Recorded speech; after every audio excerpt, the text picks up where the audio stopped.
It's time for the top tech news stories of the week. It's a segment we call What's Going On in Tech World. What's going on in tech world? Blackberry, no, not Pi, the phone maker released a new phone yesterday. Yep, the slide-out keyboard lives. For the first time ever, Blackberry is not running on its own platform, but rather it's running Google's Android platform. The company says that the change will address the one main criticism with the platform, lack of apps.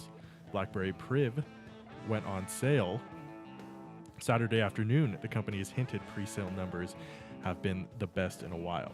Go figure. If you want the Priv, it'll set you back around $600. Who knew BlackBerry was still a thing? Just saying. Okay, Google, write my email for me.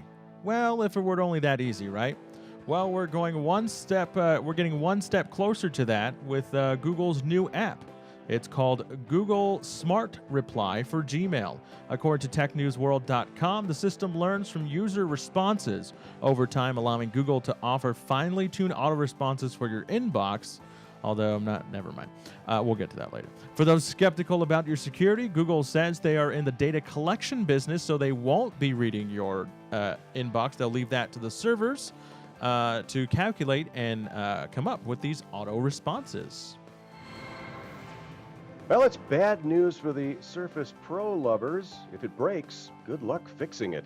A recent teardown by iFixit.com gave the new Surface Pro a 1 out of 10 in terms of fixability, according to the website. The main obstacles of the teardown were the glue and the position of the boards. Microsoft used enough adhesive to ensure its components would not go anywhere.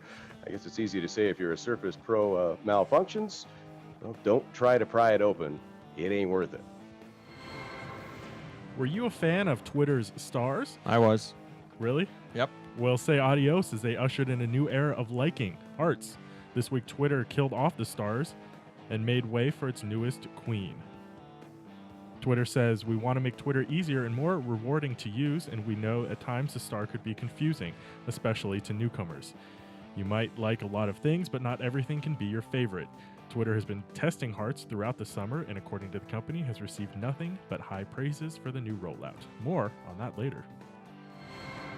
And finally, this week, a new report shows Apple has played a huge role in the appearance of smartwatches. When the Apple Watch was released earlier this year, people flocked to the smartwatch industry. Everyone thought Apple would do it again and dominate the industry, but it doesn't look like it yet.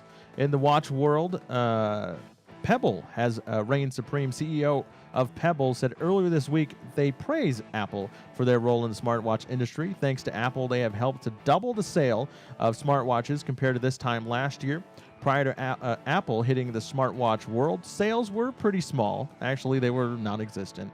But earlier this year, estimates show smartwatches sales in 2014 hover at about 6.8 million units. That's a lot of units, with an average selling price of $189. Citing competitive reasons, Apple has declined to reveal specific sales figures for their Apple Watch.